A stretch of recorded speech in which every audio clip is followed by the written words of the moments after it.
Saya, Brigadir Jenderal Polisi Rudi Ahmad Sudrajat, SIKMH, selaku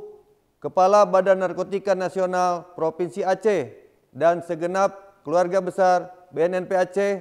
mengucapkan selamat ulang tahun Badan Narkotika Nasional Republik Indonesia yang ke-22, menguatkan kolaborasi yang berlandaskan profesionalisme untuk mewujudkan Indonesia bersih narkoba.